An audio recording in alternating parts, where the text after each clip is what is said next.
반갑습니다. 광여입니다. 지혜는 답에서 오는 것이 아니라 질문에서 시작됩니다. 그러나 질문의 수준이 곧 그 사람의 안목의 높이입니다. 어려운 지식도 소화될 충분한 시간과 침묵이 필요하다는 말은 섣부른 답을 내리기 전에 성인의 삶을 관찰하고 본질적인 의문을 던질 줄 아는 관조의 여유를 가지라는 뜻입니다.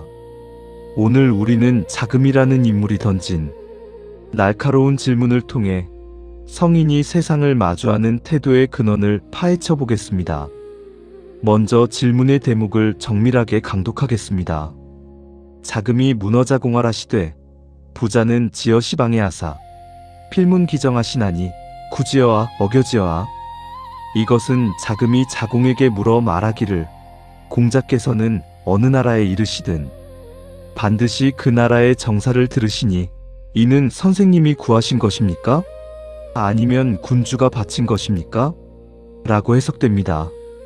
이 문장에서 주목할 글자는 구와 여, 그리고 선택 의문문을 만드는 어기입니다.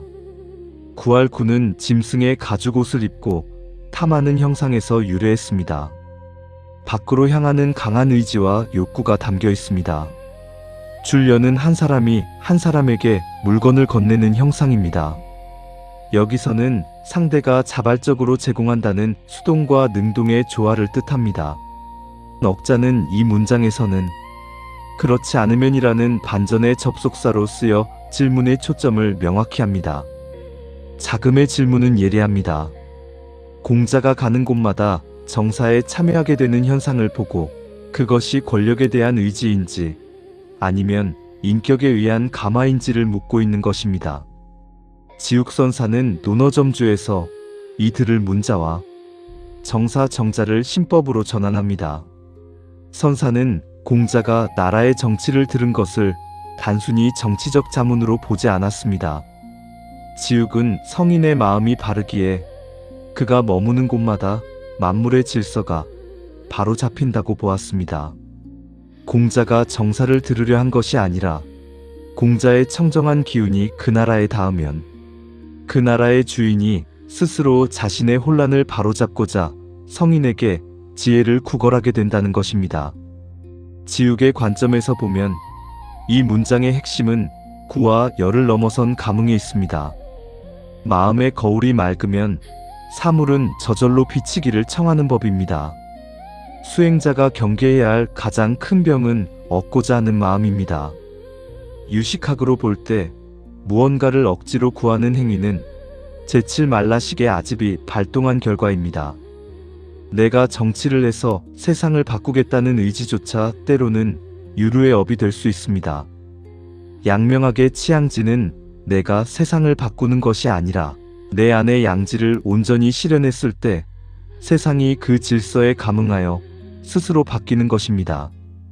자금의 질문은 여전히 범부의 차원에 머물러 있습니다. 누가 먼저 움직였는가? 를 묻고 있기 때문입니다.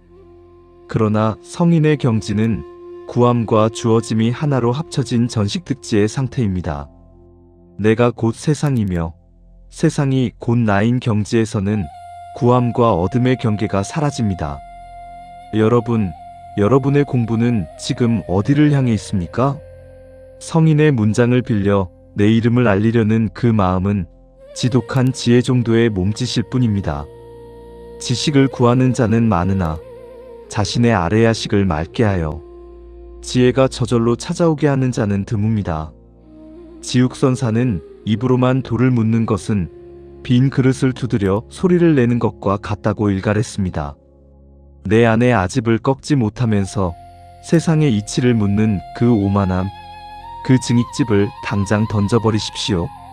질문은 밖으로 던지는 것이 아니라 나는 지금 무엇을 탐하고 있는가라고 스스로의 내면을 향해 던져야 합니다. 강건하십시오.